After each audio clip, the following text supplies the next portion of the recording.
Vamos orar mais uma vez? Senhor, nós somos tão gratos a Ti por estarmos aqui nessa manhã e por estarmos também junto com o Teu povo para ouvirmos a Tua palavra, a Tua verdade, Senhor, proclamada, que ela seja viva e eficaz na vida de cada um de nós, é o que nós Te pedimos, Senhor. Ajuda-nos a compreendermos os Teus propósitos e que o Teu Santo Espírito nos ajude a perscrutar o nosso coração, para que a gente possa crescer, Senhor, na Tua graça, mediante os meios de graça, Senhor, mediante a Tua palavra. Nós Te agradecemos e louvamos em nome do Senhor Jesus Cristo. Amém. Vamos abrir, irmãos e amigos, no livro de Provérbios, no capítulo 29. Provérbios 29. Obrigado. Provérbios 29 e 22.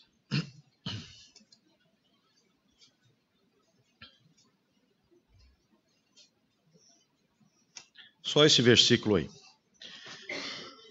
Provérbios 29 e 22. O iracundo levanta contendas e o furioso multiplica as transgressões. Meus irmãos, os pregadores, eles gostam muito de usar ilustrações. Essas ilustrações tornam as pregações mais interessantes, fazem com que as pessoas compreendam melhor os temas. E também os pregadores torcem para que, com ilustrações, diminua o número de pessoas dormindo, né, na hora da pregação. Também tem isso, né? É famoso, né? O R6 Pro, a sogra dele nunca ouviu uma pregação dele. No que ele começava a falar, ela dormia, roncava no culto. Pregador nível mundial, né?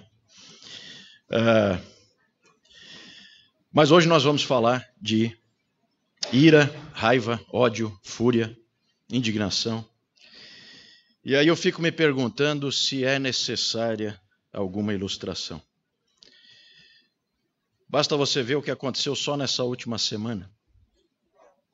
Você pode ir lá e acessar num portal desses aí, um resumo das notícias da semana.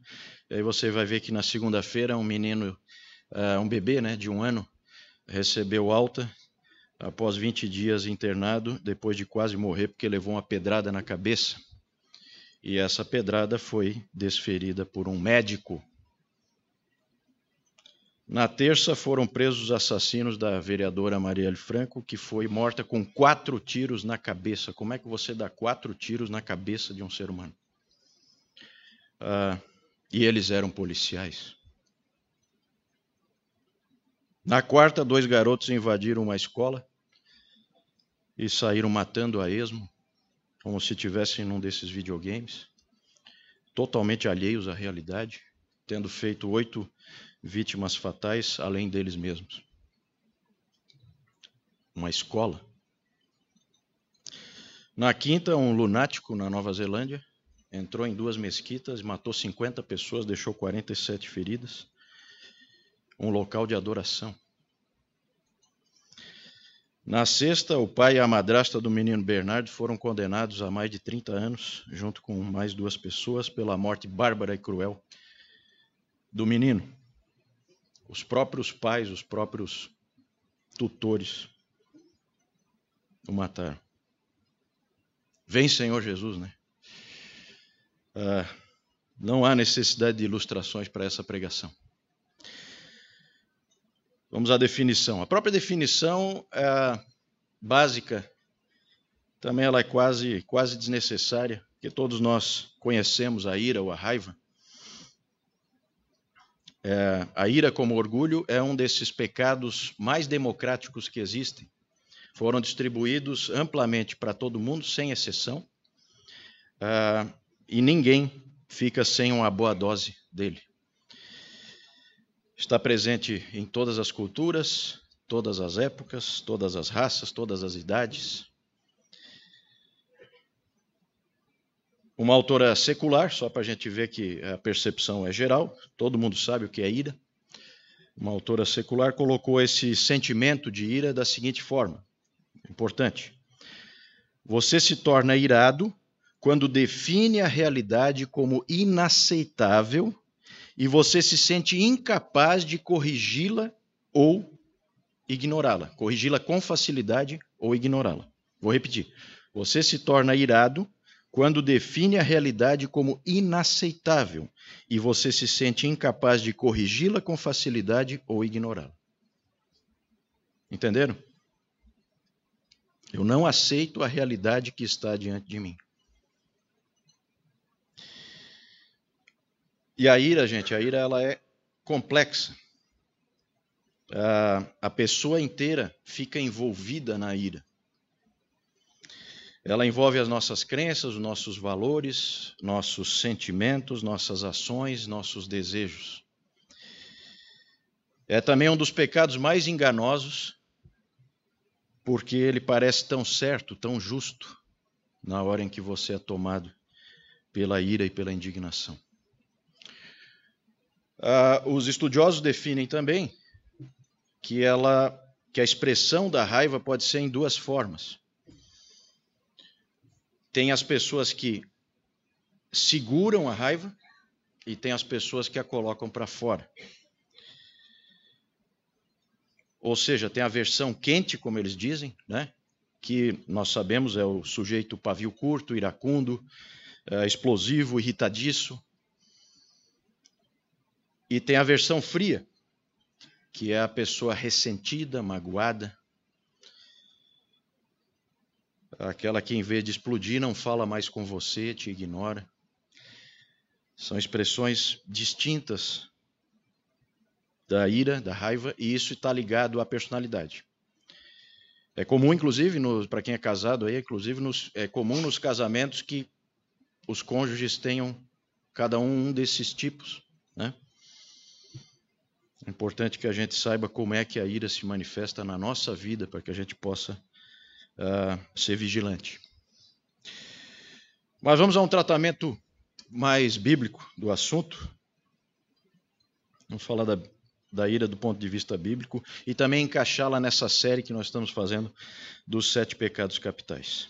Até aqui nós falamos sobre o orgulho, foi o primeiro que nós falamos, depois sobre a inveja e agora a ira. E talvez você se pergunte, né, fazendo um parênteses aqui, talvez você se pergunte de onde é que vem essa ordem, né? Por que eu estou fazendo nessa ordem?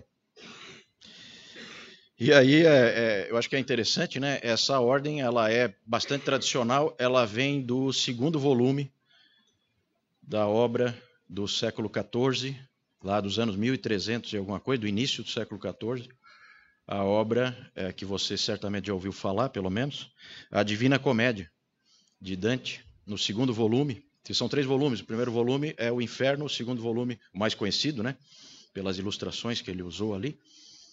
O primeiro volume é o Inferno, o 2º volume é o Purgatório, o 3º volume é o Paraíso.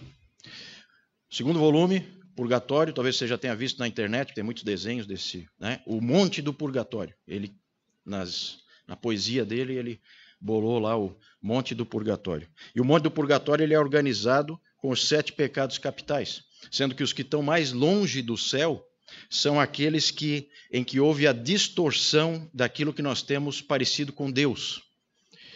E os mais de cima, a distorção daquilo que nós temos parecido com os animais, segundo o pensamento dele.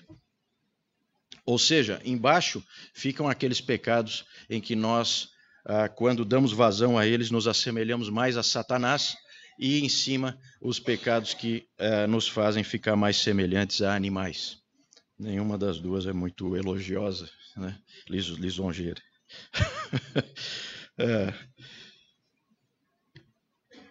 E aí veja que o orgulho, a inveja e a ira, que vem nessa ordem, no pé do monte aí do purgatório, eles são muito ligados entre si.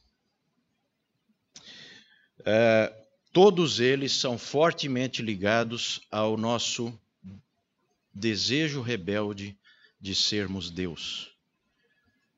Por isso, tão parecidos com Satanás. Esse desejo de autonomia, de rebeldia, de controle dos outros e das situações.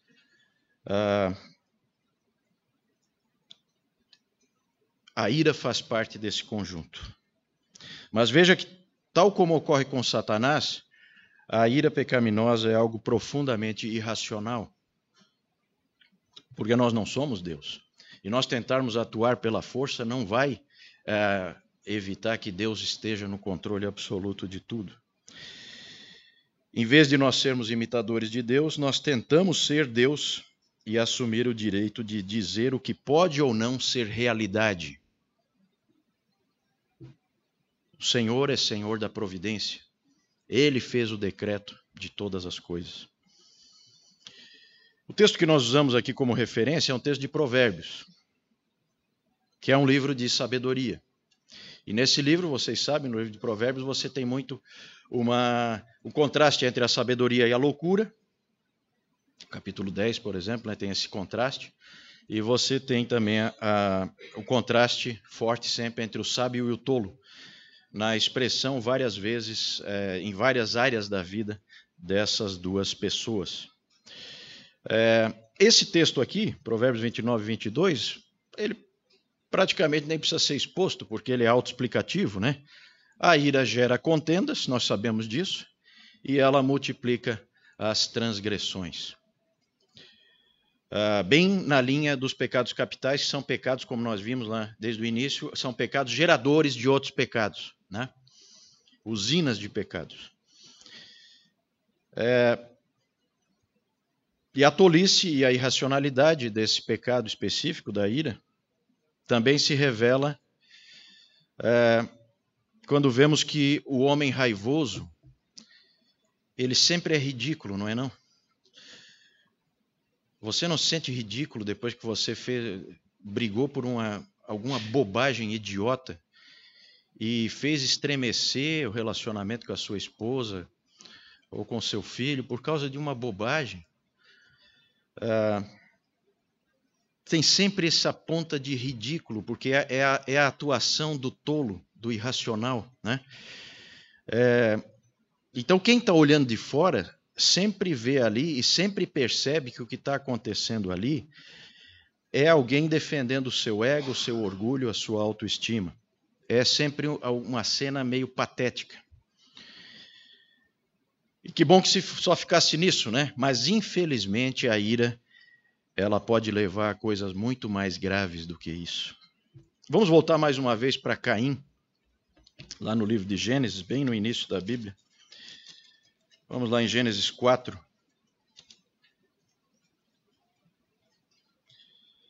Gênesis 4. Veja lá o verso 3. Gênesis 4, 3. Aconteceu que no fim de uns tempos trouxe Caim do fruto da terra uma oferta ao Senhor. Abel, por sua vez, trouxe das primícias do seu rebanho e da gordura deste. Agradou-se o Senhor de Abel e da sua oferta, ao passo que de Caim e da sua oferta não se agradou. Irou-se, pois, sobremaneira Caim, e descaiu-lhe o semblante. Então lhe disse o Senhor: por que andas irado? E por que descaiu o teu semblante? Se procederes bem, não é certo que serás aceito? Se todavia procederes mal, eis que o pecado jaz à porta. O seu desejo será contra ti, mas a ti cumpre dominá-lo. Foi o que ele fez? Não. Veja o versículo 8. Disse Caim a Abel, seu irmão: vamos ao campo. Estando eles no campo, sucedeu que se levantou Caim contra Abel, seu irmão, e o matou. Sim, gente, nós já falamos aqui de Caim. Sim, Caim foi orgulhoso. Sim, Caim foi invejoso. Mas nada disso, por pior que seja, é algo assassino. É a ira que mata. E aí temos que nos perguntar, né? Seria esse o pecado capital mais destrutivo de todos? Irmãos, não há nada mais grave no convívio humano, né? Para Deus e para os homens, do que o assassinato. Ele é irreversível, ele não tem cura. Todas as sociedades colocam, na nossa, por exemplo, né, homicídio qualificado, latrocínio e sequestro seguido de morte são as maiores penas do nosso Código Penal. E isso é assim em todo lugar do mundo.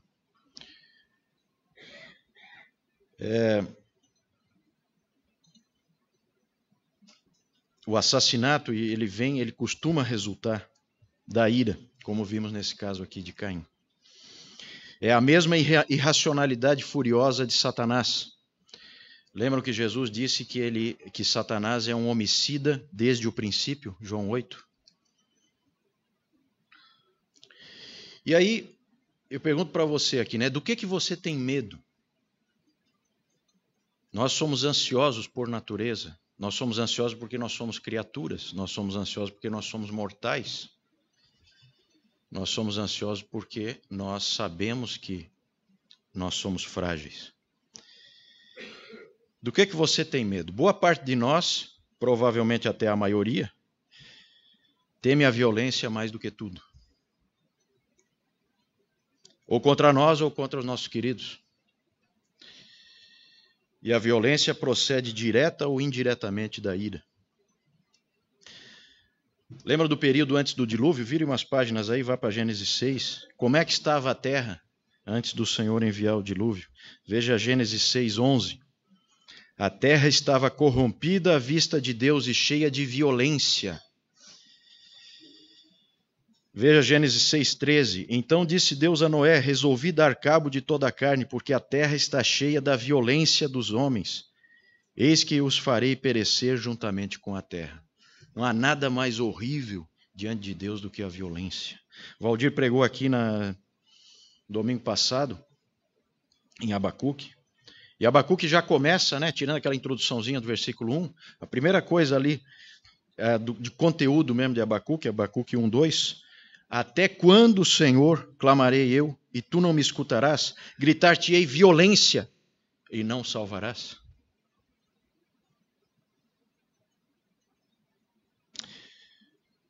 A ira é algo horrível que o Senhor abomina. Lembre-se daquele alerta do nosso Senhor, vamos ver ali em Mateus 5.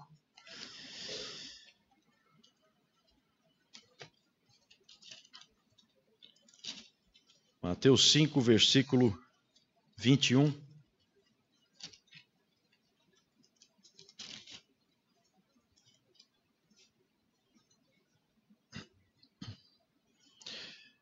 Texto bem conhecido. Ouvistes o que foi dito aos antigos: não matarás, e quem matar estará sujeito a julgamento. Eu, porém, vos digo que todo aquele que sem motivo se irar contra seu irmão estará sujeito a julgamento. E quem proferir um insulto a seu irmão estará sujeito a julgamento do tribunal. E quem lhe chamar tolo estará sujeito ao inferno de fogo.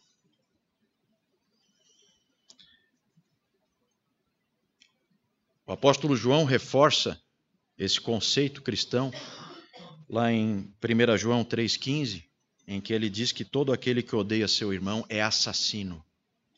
Assassino. Ora, vós sabeis que todo assassino não tem a vida eterna permanente em si. Ou seja, há uma ligação direta entre o mero despertar da ira no coração e as vias de fato a que ele pode chegar. A semente é a mesma, o mal é o mesmo, é só a extensão do dano é que foi diferente. Lembre-se sempre como o Senhor nos ensinou que todo o mau desígnio ele vem do coração dos homens, de dentro para fora. Só que a ira, já falei aqui, a ira é complexa. E ela é mais complexa ainda e talvez até difícil de você pregar sobre ela, por isso que a gente vai fazer uma pregação bastante superficial aqui sobre o assunto. Mas a ira ela é um pouco diferente de todos os outros pecados capitais, porque é o único deles em que você pode dizer assim: a ira nem sempre é pecado. É verdade. E aí complica, né? Esse é o único dos 7 pecados capitais que a palavra, né, ira, pode ser aplicada a Deus. Não o pecado em si, evidentemente, mas a palavra. Nós sabemos, né, Romanos 1,18, a ira de Deus se revela do céu contra toda a impiedade e perversão dos homens que detêm a verdade pela injustiça. E mesmo para nós, né? Será que para nós também tem ocasiões em que podemos nos irar sem ser pecado? Sim, sem dúvida. Nós temos até uma ordem em Efésios, né, que deixa muita gente até meio confusa, né? Lá em Efésios 4:26, irai-vos e não pequeis, não se ponha o sol sobre a vossa ira.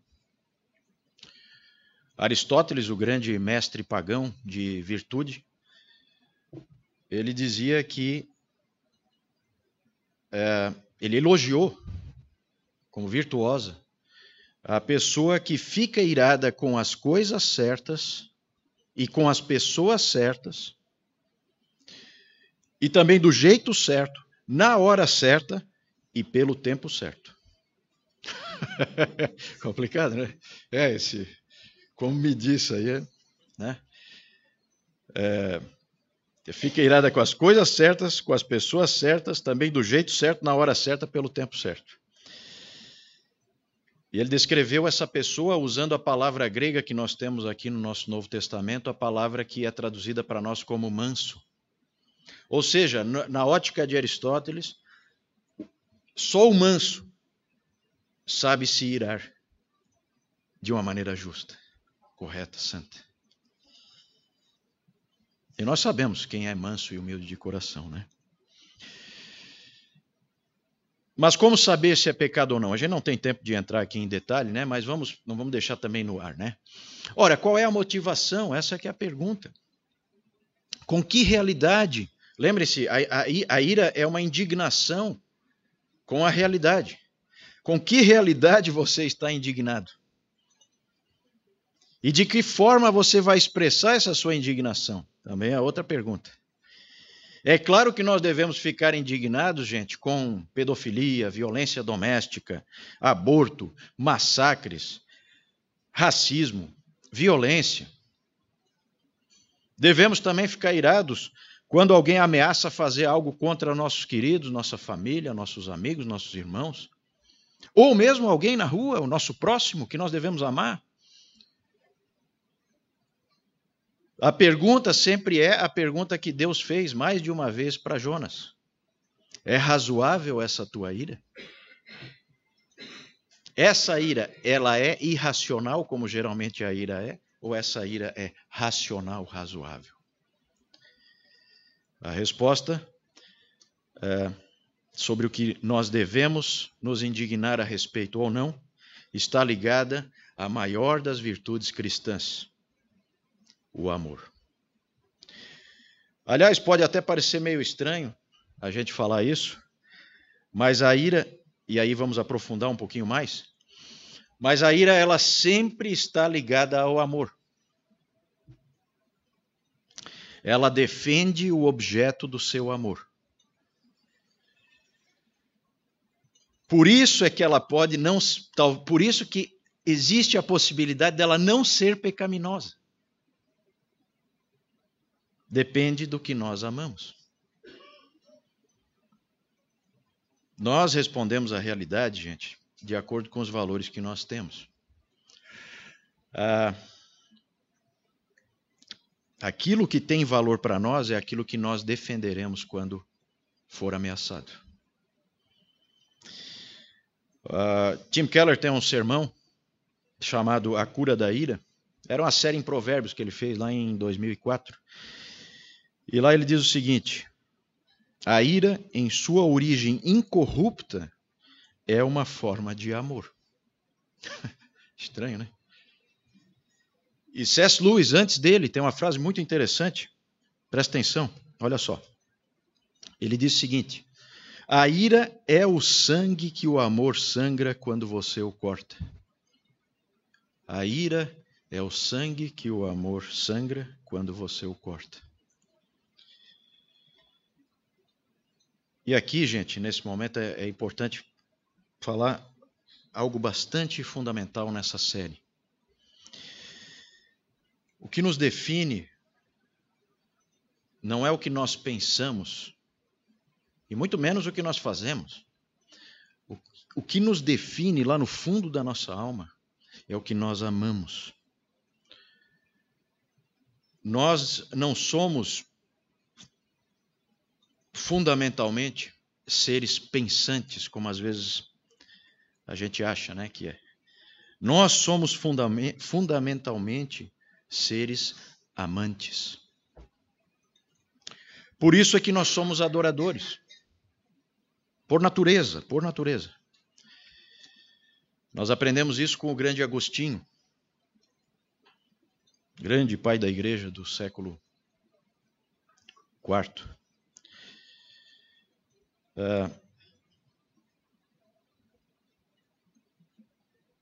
Ou nós adoramos ao Deus verdadeiro, ou nós adoramos aos ídolos. Amar de todo coração, de toda a alma, de todo entendimento e de toda força é adoração.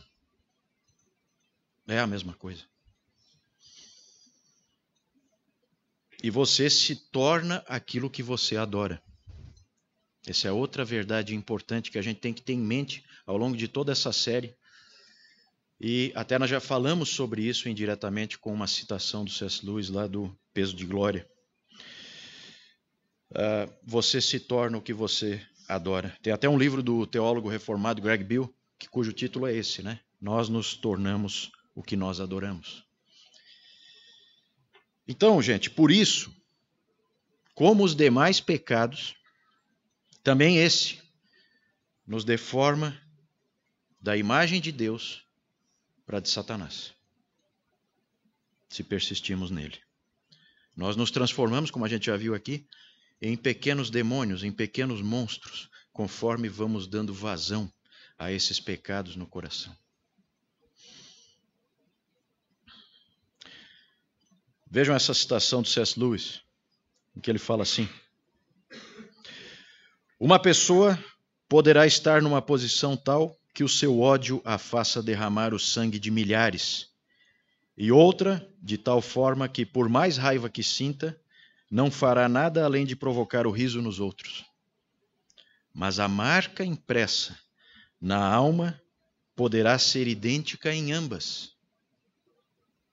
A marca impressa na alma poderá ser idêntica em ambas.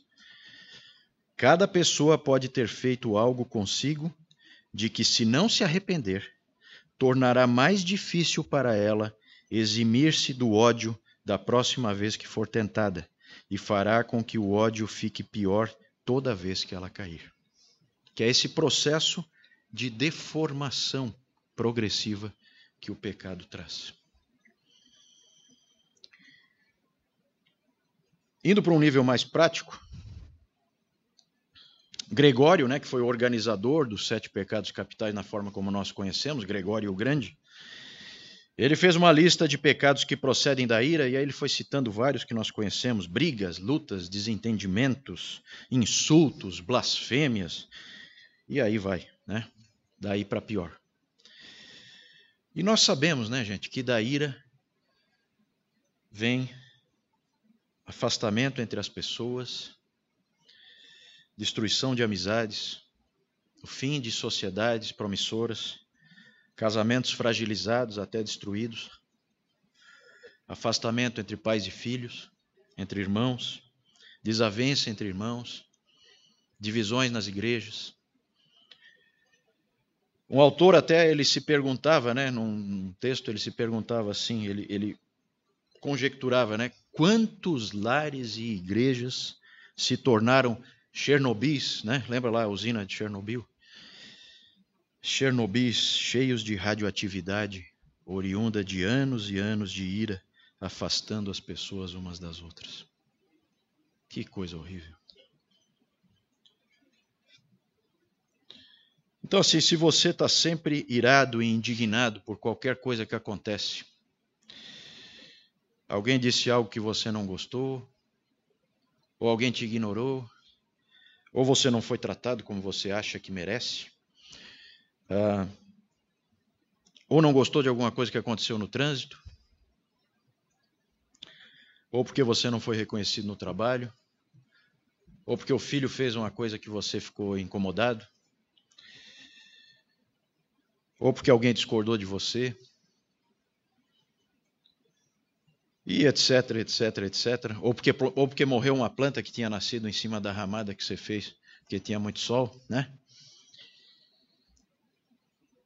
Provavelmente, se você tem essa característica de que você se incomoda com tudo, provavelmente você se ama demais. E o seu ídolo aí você já sabe qual é que é, né?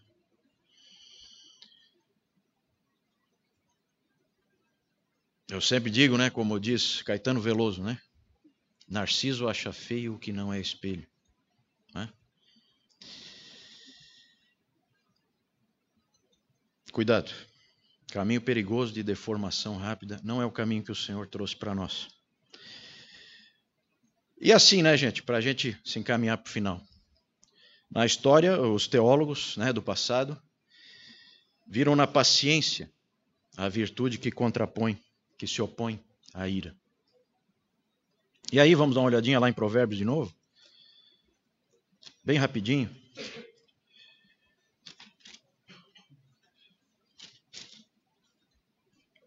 Provérbios 10, 12. O ódio excita contendas, mas o amor cobre todas as transgressões. Provérbios 14, 29. O longânimo é grande em entendimento, mas o de ânimo precipitado exalta a loucura. Provérbios 16, 32. São muitos os textos, né? Estou pegando só alguns. Melhor é o longânimo do que o herói de guerra, e o que domina o seu espírito do que o que toma uma cidade. Provérbios 19, 11. A discrição do homem o torna longânimo, e sua glória é perdoar as injúrias. Quando nós somos pacientes, longânimos, nós nos assemelhamos ao nosso Deus. Vocês viram aí a leitura que a Débora fez para nós, né, de Jonas 3 e 4. Quem é que é o... Não, o Deus do Antigo Testamento é ira, só ira, não sei o que e tal. Quem é o irado ali? Qual é a percepção que Jonas, que não é como nós, que está distante do Antigo Testamento, qual é a percepção que Jonas tem do tal do Deus do Antigo Testamento? Vocês viram o que ele disse a respeito de Deus? O irado ali é Jonas. O mal é Jonas. Como nós.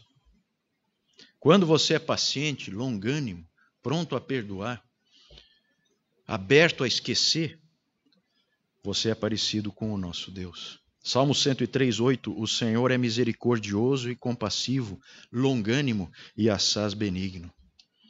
Salmo 145, 8. Benigno e misericordioso é o Senhor, tardio em irar-se e de grande clemência. Mas vocês viram que a cura para um problema complexo como a ira vai muito além de só da paciência, né? Na verdade, nós precisamos, e tanto que vocês viram ali, né, Provérbios 10, 12 que nós lemos, qual era o antídoto? O amor. O ódio excita contendas, mas o amor cobre todas as transgressões. Nós vimos perdão ali, misericórdia. Que a ira é complexa e a cura para ela também.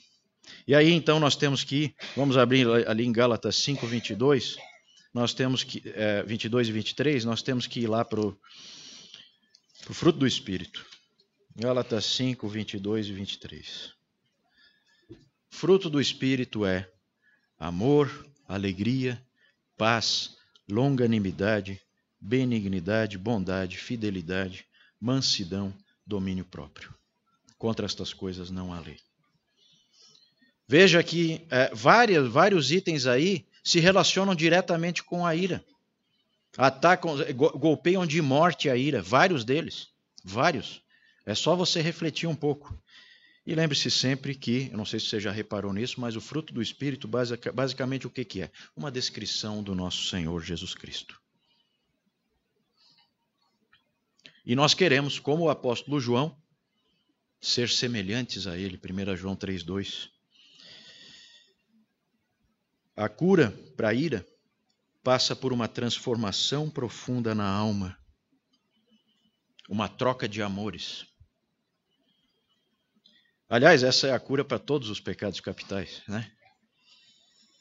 Eu quero encerrar essa breve reflexão com uma citação de um livro e de um texto bíblico. O livro é o grande clássico do século XVIII, exaltado por virtualmente todos os grandes homens de Deus da época. Livro chamado A Vida de Deus na Alma do Homem. escrito pelo pastor e teólogo Henry Scougal, escocês, que a tuberculose ceifou com 28 anos. George Whitefield, o grande George Whitefield, diz que só entendeu o que era o verdadeiro cristianismo quando leu essa obra de Scougal. E Scougal diz o seguinte, preste bem atenção. Veja principalmente a primeira frase. Muito conhecida essa citação do livro dele. O valor e a excelência de uma alma deve ser medido pelo objeto de seu amor. Vou repetir. O valor e a excelência de uma alma deve ser medido pelo objeto de seu amor.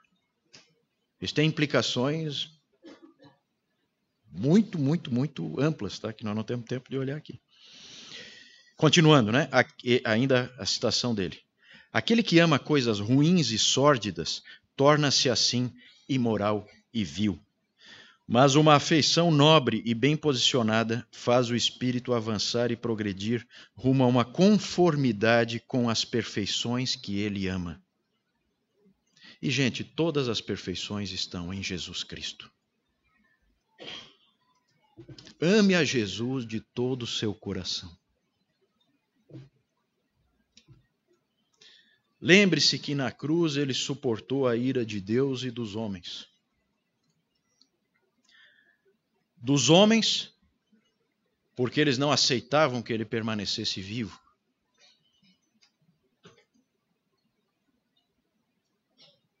De Deus, porque ele não aceitava que nós permanecêssemos mortos.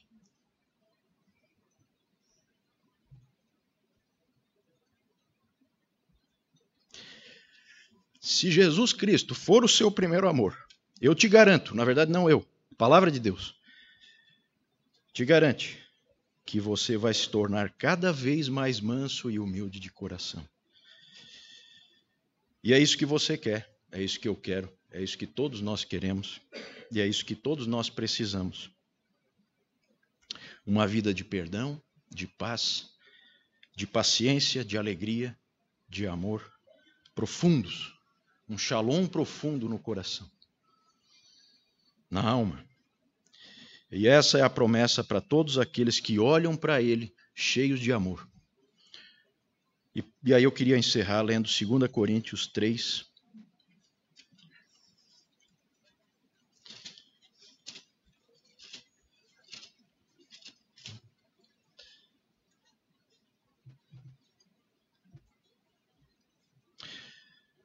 Segunda Coríntios 3:18. E todos nós, com o rosto desvendado, contemplando, como por espelho, a glória do Senhor, somos transformados de glória em glória na sua própria imagem, como pelo Senhor, o Espírito. Vamos orar? Senhor, nós queremos ser conformados e transformados pelo Santo Espírito na tua imagem. Que a gente possa, Senhor, desejar as coisas mais excelentes e negar todas as coisas vis e más que estão no nosso coração, que estão aí no mundo, que estão também na mente e no coração dos demônios que se colocam contra nós. Pedimos que a tua obra seja viva e eficaz em nós, Senhor, e que nós possamos ser transformados sempre mais num trabalho cooperativo contigo, Senhor, de estimularmos o amor por ti com os meios da graça, gastando tempo contigo, com os irmãos, pensando nas tuas excelências, orando a ti, Senhor, em comunhão contigo, e vigilante, Senhor, diante dos assaltos que o nosso próprio coração enganoso nos coloca, as armadilhas que Satanás nos põe também e os enganos desse mundo. É isso que nós te pedimos, Senhor. Obrigado por essa reflexão, obrigado pela tua palavra e perdoa-nos, Senhor, por nós nos irarmos com tanta facilidade. Tem misericórdia de nós te pedimos e oramos em nome do nosso Senhor e Salvador Jesus Cristo. Amém.